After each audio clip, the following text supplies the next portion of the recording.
Outra informação é que o Superior Tribunal de Justiça concedeu uma liminar, portanto ela é temporária, que garante a prisão domiciliar para a senhora Adriana Anselmo, mulher do ex-governador do Rio, Sérgio Cabral. Aqui conosco, gentilmente, o advogado, doutor Antônio Batista, né? Nosso convidado. Doutor Antônio, boa noite. Obrigado mais uma vez, doutor, por ter vindo. Prazer em ver. Só me explica o seguinte, em que situações você pode pedir um remédio jurídico como este para tirar uma pessoa da cadeia e fazer com que ela cumpra a prisão em casa? Na verdade, ela está numa prisão temporária. Temporária. Isso. E agora ela vai para uma prisão domiciliar. No caso da ex-primeira-dama, é porque ela tem 2 filhos, sendo que um deles é menor de 12 anos. São 12 anos incompletos. Então, o Código de Processo Penal possibilita essa conversão para prisão domiciliar. Agora, a grande questão aí, Heródoto, é que o título do artigo diz que o juiz poderá conceder essa medida. Poderá ou não?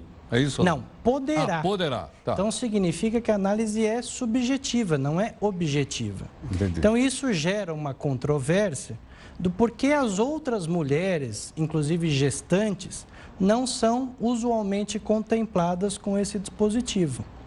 E a justificativa é que foi feita uma série de recomendações para a ex-primeira-dama, inclusive o apartamento dela sofreu hoje uma vistoria para que ele estivesse apto. O que foi determinado na justiça nessa vistoria? Que não tivesse nenhum tipo de comunicação com o mundo externo. Então, não pode ter internet, não pode ter um telefone celular. Como é feito esse controle, essa vigilância, que é um pouco confuso, porque uma visita pode entrar com um telefone, apesar de ser proibido. E ele supostamente ter de ser revistado. Mas quem vai exercer esse controle e como isso vai ser feito ainda não se sabe. Não se sabe. E quantas pessoas também você teria que dispor para poder fazer esse controle? Exatamente. E a questão da isonomia, que é o que você bem coloca, é por que foi concedida essa medida para a ex-primeira-dama e não foi concedida para uma série de mulheres em igual situação cotidianamente, porque essa medida usualmente é negada para mulheres com esse direito ou esse benefício. Essa é uma medida usualmente negada? Usualmente então, negada. Então, essa decisão é uma decisão, vamos dizer assim, diferente das demais? Tanto que ela já foi indeferida anteriormente, Heródoto. Essa mesma? Essa mesma. Em que instância, só para ter uma ideia? Foi na Justiça Federal que revogou a medida. No Rio? No Rio. Então, o que vai acontecer agora? É uma medida liminar. E ela pende ou espera a decisão de um habeas corpus, que, se for favorável, ela pode continuar em liberdade.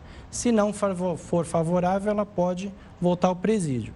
A justificativa do Ministério Público para não concessão da liminar foi exatamente isso, que pode criar uma falsa expectativa numa mãe de que ela vai ficar com os filhos... E pode não ficar. E pode não ficar. Agora, a decisão, tempo. Então, essa decisão, só para eu entender, é em terceira instância?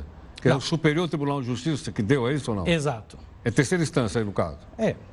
Porque imaginei o tribunal como segunda instância no Rio e terceira instância... É por aí ou não? Algo assim, não é exatamente assim, mas é algo assim.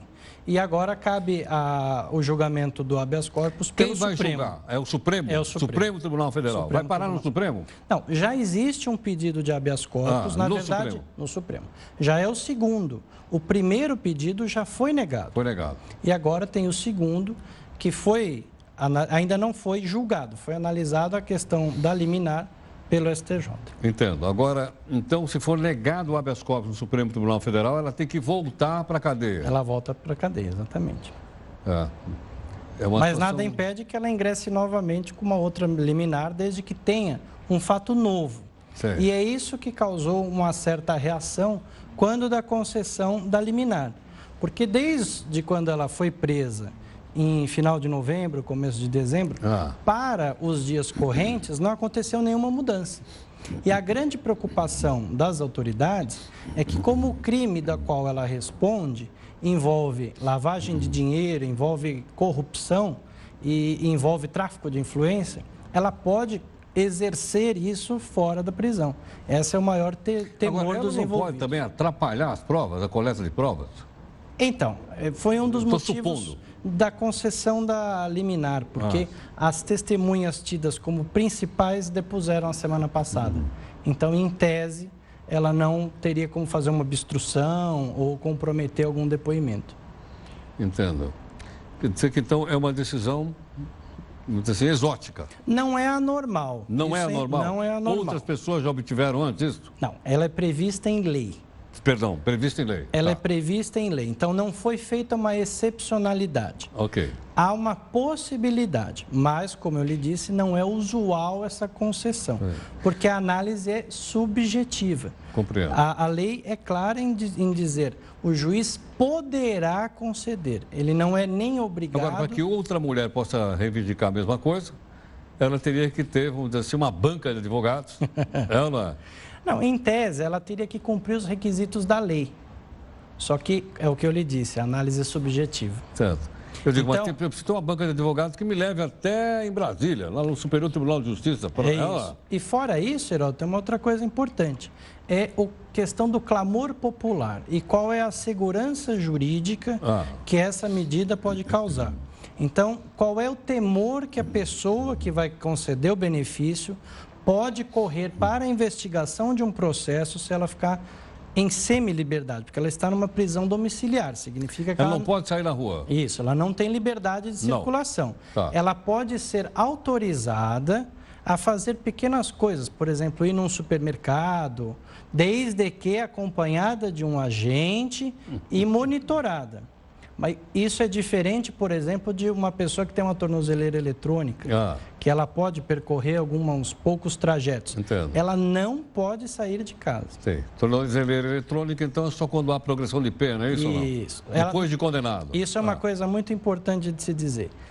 A ex-primeira-dama não foi condenada.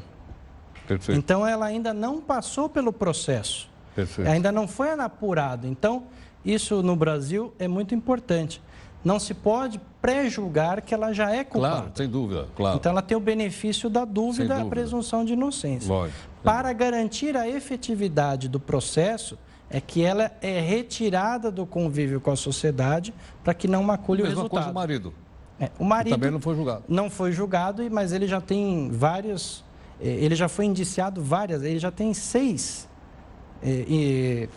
acusações contra ele mesmo. Contra o próprio. Contra o próprio. Tá. Gentilmente, o advogado, doutor Antônio Batista, está aqui conosco. Doutor Antônio, de certa forma, prender uma pessoa dessa forma, não, prisão preventiva, é uma arbitrariedade? Não, faz parte do processo investigativo, Heródoto. Não é uma arbitrariedade, ela é prevista em lei, desde que reúna elementos suficientes para a sua concessão. Entendo. Mas tem subjetividade? Não. Não? Não.